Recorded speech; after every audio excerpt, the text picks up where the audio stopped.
Auzubillahi minasyaitonirrajim. Bismillahirrahmanirrahim. Assalamualaikum warahmatullahi wabarakatuh.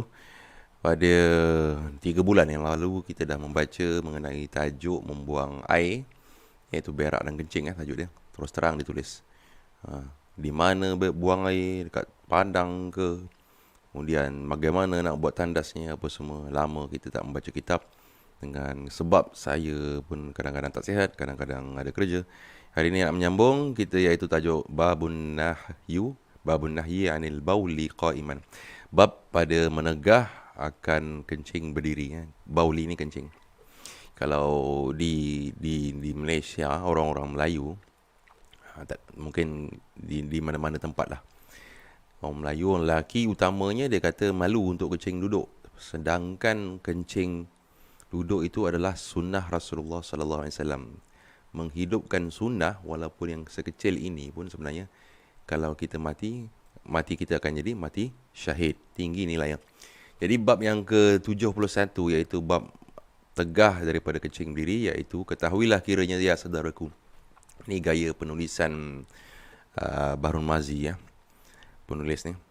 Bermula setengah daripada adab qada hajat itu ialah kencing duduk. Duduk ni maksud mencangkung Dan telah datang hadisnya pada kencing duduk dan kencing berdiri. Bermula hadis kencing duduk itu iaitu sebenarnya telah dikeluarkan oleh Tirmizi boleh, Tirmizi boleh, Turmuzi boleh. Sebab ni nama bukan nama Arab. Akan satu hadisnya. Kemudian nak membicarakan tentang hadis membuang air secara duduk. Ni ada hadisnya. An Shuraihin an Aisyah qalat man haddatsakum anna Nabiyya sallallahu alaihi wasallam kana yabulu qa'iman fala tusaddaqu ma kanu yabulu illa qa'idan as-sahhu wa ahsan. Okay. Kita baca dengan terjemahan dia daripada Shuraih daripada Siti Aisyah, ini isteri Nabi ya. Katanya, barang siapa bercerita kan kamu bahawasanya Nabi SAW ada ia kencing berdiri, maka janganlah benda ni, tulisan ni, ini meragukannya. Janganlah sekalian kamu akan dia tiada ada ia kencing melainkan duduk. Janganlah apa benda ni? Kita tengok bahasa Arab ya. Janganlah membenarkan, ini membenarkan tusaddaqu ni. Ini tak ada titik ni. Mim ba nun ra. Membenarkan sekalian kamu akan dia tiada ada yang kencing melainkan duduk. Asah wa ahsan. Ini hadis ni sahih. Jadi isteri Nabi SAW, Aisyah ni, ialah orang yang paling dekat dengan Rasulullah SAW. Jadi kehidupan berkeluarga ini, Sayyidatuna Aisyah nampaklah. Jadi perkahwinan Nabi dan Siti Aisyah sebenarnya melengkapkan kehidupan umat Islam, kerana dia dapat memberi contoh kepada kita semua ya. Baik, sambung. Yang menyentuh mana ni, bahawasanya Nabi tiada ia kencing berdiri. Yang mim nun menunjukkan bahawasanya Nabi tiada ia kencing berdiri. Dengarlah demikian bunyinya an Shuraih. Okay, ini dia punya hadis, dia ulang balik semula lah, tak payah baca lah. Diriwayatkan daripada Shuraih daripada Siti Aisyah Ummul Mukminin radhiyallahu anha, diulang balik semula. Katanya, barang siapa bercerita ia pada kamu sekalian, hai Shuraih, akan bahawasanya Nabi SAW itu ada ia kencing berdiri, maka janganlah percaya sekalian kamu akan dia. Tiada ada ia SAW kencing melainkan duduk. Kata Abu Isa, bermula hadis Aisyah ini seelok-elok dan semakbul hadis pada ini bab. Semakbul ini diterima dan lebih asah. Hadis ni nak menceritakan tentang hadis ni sebenarnya. Hadis ni adalah hadis yang asah, yang benar. Masalah ke-76, kencing duduk dan hikmah hukumnya adalah kencing duduk itu satu tabiat yang dipuji oleh syarak, dan ialah tabiat orang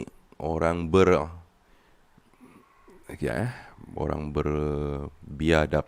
Orang yang berbiadab. Oh, ni sebenarnya bahasa Arab dan jurusan Jawi digabungkan. Orang yang beradab dan mempunyai maruah. Maka demikianlah perangai Rasulullah SAW dan sebersih-bersih perangai. Dengan dalil hadis dalam masalah 71 di atas tu, kata Siti Aisyah, tiada pernah Nabi kencing berdiri dan disuruhnya mengerjakan kencing duduk Pula sebagai kata Turmuzi, telah datang riwayat yang dhaif akan bahawasanya Nabi menyuruh kencing duduk, demikian bunyinya. Ini dia punya apa kata dhaif tu, hadis bawah ni. An Umar qala ra'ani an-nabiy an-nabiy sallallahu alaihi wasallam abulu qa'iman faqala ya Umar la tabul qa'iman ba'da. Ini tentang Sayyidina Umar ke Umar mana ni? Dia kata Rasulullah nampak dia kencing berdiri. Diriwayatkan daripada Umar bin Abdullah sahabat Nabi, Umar bin Al-Khattab, katanya telah melihat akan daku oleh Nabi SAW kencing berdiri, maka sabdanya, hai Umar, janganlah kencing berdiri kemudian daripada itu. Ini hadis ni dhaif. Dia kata dhaif, hadis ni lemah. Maknanya tak boleh pakai bawa hujah mengatakan bahawa Sayyidina Umar telah pernah kencing berdiri. Ini untuk pakai diri sendiri saja. Jadi Nabi menegah Sayyidina Umar kencing berdiri. Hukum hadis itu adalah dhaif. Sambung. Masalah kencing berdiri dan hukumnya adalah kencing berdiri itu kata ulama makruh. Makruh ni jangan salah faham, jangan kita kata semuanya makruh ni buat tak dapat pahala. Makruh ni sebenarnya dalam hukum fiqh terbagi kepada dua bahagian. Dia buat ditegah oleh Allah Ta'ala dan mendapat dosa, hukumnya haram. Itu pun ia juga makruh. Salah satu lagi ditegah dan hukum membuatnya mendapat kehinaan. Okey, hukumnya adalah makruh yang utama kali, melainkan kerana uzur seperti sakit, pelipat atau melampau-lampau gemuk. Gemuk memang payah sikit lah. Memang betul lah. Kalau terlalu gemuk pun nak semayang susah. Atau tempat kencing itu bersepah dengan najis atau kerana di tengah-tengah air. Maka makruh itu ialah karahah tanzih. Ini diterangkan tentang makruh. Bukannya karahah tahrim. Yang ini di sini hukumnya adalah tidak disukai Allah Ta'ala, bukannya haram. Kerana adalah Rasulullah SAW adatnya biasanya berkekalan dalam kencing duduk. Lihat masalah 77 akan datang. Rasulullah SAW memang sentiasa kencing duduk. Dan lagi pula kencing berdiri itu kelakuan orang yang tiada biadab, bertabiat hodoh. Dengan kerana itu berkata Turmuzi, sanggahnya diriwayatkan orang daripada Abdullah bin Mas'ud katanya, anna, ini hadis mana ni? Anaman minal khawf. Ini tak ada baris pula, saya tak dapat baca. Antabula wa antum qa'im. Bahawasanya setengah daripada tabiat kasar dan hodoh dan tiada mempunyai adab bahawa engkau kencing pada hal engkau berdiri, dan atas harusnya itu telah khilaf ulama akan sebagai khilaf yang panjang. Maknanya ceritanya perbuatan kencing berdiri ni memang adalah hodoh, walaupun ada orang menganggap orang lelaki mesti kencing berdiri, sebenarnya hukumnya adalah hodoh. Ini ulang balik semula hadis ni. Kita tengok balik semula. Bukan. Biasa dia ulang. Kita baca dia ni.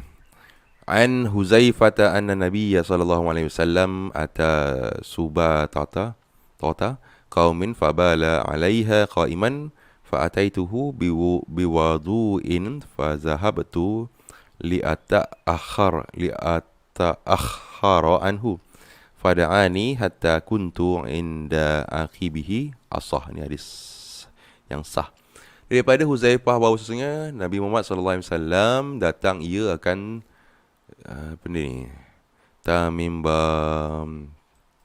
timbunan kan ni, perkataan tu meragukan, akan sampah, maka kaum sampah. Ke bawah ni akan ada terjemahan lagi yang kita baca. Maka kencing ia atasnya berdiri, maka kau datangkan akan dia dengan air mengambil wuduk, maka pergi kau sampai aku undur daripadanya, maka memanggil ia akan daku hingga adalah aku di sisi tumitnya. Ini kita tengok terjemahan di bawah. Perkataan ni tidak jelas. Bab 74, rusah fi zalik, kemudahan pada bab yang tadi tu. Bab mengharuskan pada demikian itu, ketahuilah kiranya ya saudaraku telah lalu disebutkan kencing duduk itu ialah kencing yang baik dikerjakan dia. Maka sekarang hendak menerangkan hadis yang datang menyebutkan Nabi ada kencing berdiri. Hadis di atasnya, iaitu dengan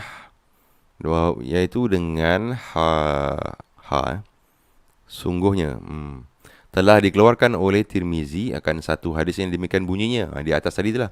Kita tengok di bacaan terjemahan di atas. Diriwayatkan daripada Huzaifah bahawasanya Nabi SAW datang ia akan satu timbunan. Perkataan tu tak jelas tadi. Sampah berbuang bagi satu kaum, maka kencing ia atasnya hal keadaannya berdiri. Okey, Nabi datang kat timbunan sampah, Nabi kencing. Maka aku datangkan dia dengan air, mengambil air semayang. Dia tukang bawa air lah. Okey, maka pergilah aku kemudian daripada sudah aku letakkan air dekatnya supaya aku undur daripadanya sampai aku undur daripadanya dan berbayar. Benda ni tak jelas. Ia menghabiskan qada hajatnya yang di belakang mataku, maka menyeru ia akan daku hingga adalah aku terdiri di sisi tumitnya. Maka Abu Isa Tirmizi bermula ini hadis lemah asah diriwayatkan daripada alaihi salatu wassalam. Lihat masalah 77. Kenapa Nabi pernah kencing berdiri? Soalannya ini cerita tentang hadis ni asah saja. Tentang Nabi kencing berdiri di satu timbunan sampah satu kaum. Kadang-kadang kalau kita tengok Nabi itu membuat sesuatu perkara yang menyalahi sunnah, bukan selalu, satu kali je. Tapi ini hadis ni pun hukumnya asah saja, bukan ahsan. Nabi buat perkara tersebut untuk menunjukkan hukum berdiri itu boleh sebenarnya, bukannya haram. Itu saja, bukan selalu berdiri. Bagi kita baca seterusnya, masalah kencing berdiri dan khilaf ulama padanya. Muskal. Engkau hendak mengetahui, tak apa. Engkau hendak mengetahuinya hukum kencing berdiri pada mazhab Syafi'i. Lihat masalah 73. Yang tadi itulah hukumnya makruh. Dan di sini menerangkan khilaf ulama salaf, ulama yang 300 selepas kewafatan Rasulullah sampai 300 pada kencing berdiri itu. Kata Imam An-Nawawi, titik pun tak ada, telah berkata Ibnul Munzir di dalam kitab Al-Ashraf, telah bersalahan ulama pada kencing berdiri, maka telah sabit daripada Sayyidina Umar bin Al-Khattab radhiyallahu anhu dan Zaid bin Sabit dan Ibnu Amru dan Sahulu bin Sa'ad akan bahawasanya segala sahabat Nabi ada kencing berdiri. Ini kata sabit. Dan diriwayatkan demikian itu daripada Anas bin Malik dan baginda Ali bin Abi Hurairah radhiyallahu anhum, dan lagi telah memperbuatkan dia oleh at-tabi'un, iaitu pengikut sahabat, seperti Ibnu Sirin dan Urwah bin Az-Zubair. Dan ada yang berkata makruh akan sebagai makruh yang bersangatan. Lihat masalah 76 di bawah tu. Jadi pernah juga buat, tapi kenapa buat hukumnya makruh, tak elok, tapi dibuat kerana sekali saja ada kemuskilan, seperti tadilah, seperti ada najis sangat ke, ataupun tempat yang susah nak buang air ke. 76 tu, masalah kencing berdiri tiada boleh jadi saksi.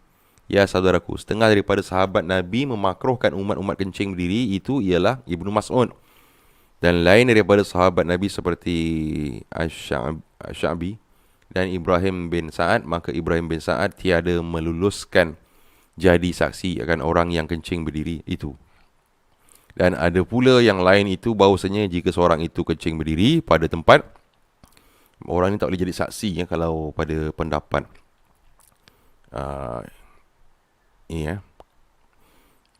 Ibrahim bin Sa'ad. Dan ada pula yang lain itu bahawasanya jika seorang itu kencing berdiri pada tempat berterbangan air kencing dan berbalik kepadanya, maka makruhlah ia berdiri. Maka jika tiada berterbangan, maka tiada mengapa. Inilah perkataan Malik. Ini Imam Malik. Imam Malik mengatakan hukumnya tak ada apa-apa kencing berdiri. Tak ada adab lah. Kalau cuma Ibrahim bin apa tadi, kalau kita tengok Ustaz tadi, menghukumkan orang ni tak boleh jadi saksi ni, Ibrahim bin Sa'ad. Yang lain-lain mengatakan makruh-makruh. Imam Malik mengatakan tak ada mengapa, melainkan najisnya tidak berterbangan. 77. Ini tentang hukum. Kencing berdiri dan takwil pada perbuatan Nabi adalah hadis pada masalah 74. Itu menunjukkan Nabi ada kencing berdiri. Maka kerana apa makruh kita memperbuatnya? Adapun Sebab makruh itu telah diterangkan pada masalah 73. Sebelum tu kita sebut makruh tak boleh, tak ada adab tu. Adapun perbuatan Nabi itu beberapa ihtimal boleh kita tanggungkan. Pertamanya diriwayatkan daripada Imam Syafi'i bahawasanya orang Arab menyenangkan, menyenangkan dan menyembuhkan sakit pinggang dengan kencing berdiri. Ini tentang orang sakit pinggang susah nak menyangkung sebab dikata dia gemuk ke apa. Maka yahtamilu Nabi, ini ayat Arabnya, kencing berdiri itu kerana sakit pinggang dan menyembuhkan dengannya. Ini dia menceritakan Nabi kencing berdiri juga, tapi bukan selalu. Tapi ada masalah kerana dia sakit pinggang. Yang keduanya, yahtamilu Nabi sakit bawah pelipatnya, iaitu yang ketiga. Ini bahagian pelipat kaki ni, lutut ni. Sebab Nabi kencing berdiri itu kerana tiada dapatnya tempat boleh duduk, oleh kerana kotor, itu satu juga. Maka terpaksa ia berdiri di tepi timbunan sampah dan kotoran. Tentang hadis tadi tu yang as-sah. Yang keempat adalah ia kencing berhampiran orang yang berdiri dekat dengannya. Maka tiada ia duduk supaya terpelihara lubang belakangnya daripada mengeluarkan angin. Ini masalahnya kalau sebenarnya kalau seorang kencing berdiri, seorang kencing duduk, boleh kena muka orang air kencing. Okey, yang kemudian ni, kalau ini masalahnya iaitu tiada duduk supaya terpelihara lubang belakang dubur daripada mengeluarkan angin. Ini saya tak faham. Tapi macam mana kita baca ya. Yahtamilu yang kelima, mengandungi ia kencing berdiri itu kerana hendak menunjukkan harus kencing berdiri. Ini seperti yang kita sebut tadi. Nabi buat sekali saja yang menunjukkan boleh kencing berdiri. Pada sekali itu saja ditulis. Oleh kerana adatnya ia kencing duduk selama-lamanya. Kalau duduk Nabi tak pernah bangun, duduk saja, maka hukum kencing itu memang wajib duduk. Okey, sambung. Masalah yang ke-78, mendekati orang kencing. Ya saudaraku, kalau seorang yang sedang kencing, maka harus seorang datang atau menanti dekatnya dengan dalil Nabi kata kita kencing telah didekati oleh sahabatnya seperti yang disebut hadis dalam masalah 74. Ini seperti di atas Nabi kencing kat timbunan sampah, kemudian diambilkan air untuk membersihkannya dan untuk berwuduk. Tetapi mendekatinya itu dengan syarat jikalau kencing berdiri. Adapun jikalau ia kencing duduk, maka yang sunatnya jangan mendekati akan dia. Bahkan segianya jauh daripadanya kerana yahtamilu mengandungi ia hendak mengeluarkan angin daripada duburnya, maka barangkali tercium daripadanya yang bau busuk dan boleh jadi mendatangkan keaiban. Ini keaiban disebut ke atasnya. Okey, apa yang telah kita baca, ini kita sambung nanti akan datang insya-Allah, iaitu tentang hadis Nabi Muhammad sallallahu alaihi wasallam tentang mana tadi? Bab kencing berdiri. Hukumnya adalah makruh. Makruh di sini adalah makruh yang bukan haram makruh yang tidak mendapat pahala. Kemudian Sayyidatuna Aisyah mengatakan Nabi sentiasa kencing duduk. Nabi di Aisyah nampak duduk je lah. Kemudian dalam bab itu Nabi pernah kencing berdiri itu di timbunan sampah. Kemudian sahabat pun membawakan air kepadanya untuk berwudu. Okey. Di sini siapa sahabatnya tu? Tidak sebut nama Abu Atta Subatata. Okey. Huzaifah yang meriwayatkan ni. Okey. Kemudian tentang ada yang saya tak tahu Kalau tak tahu minta maaf. Kemudian tentang hukum Nabi kencing berdiri itu adalah menunjukkan hukumnya boleh kencing berdiri sekali. Sama juga macam Nabi pernah minum berdiri, iaitu minum air zam-zam. Sekali itu je untuk menunjukkan hukumnya adalah boleh minum berdiri. Bukannya sunat minum air zam-zam secara berdiri. Itu salah faham jadinya. Jadi dengan ini wallahu alam bisawab. Kalau ada kesalahan, kekurangan, dimohon kemaafan. Bersambung lagi insya-Allah pada hari esok kalau sempat. Tapi insya-Allah saya akan cuba sempatkan. Assalamualaikum warahmatullahi wabarakatuh.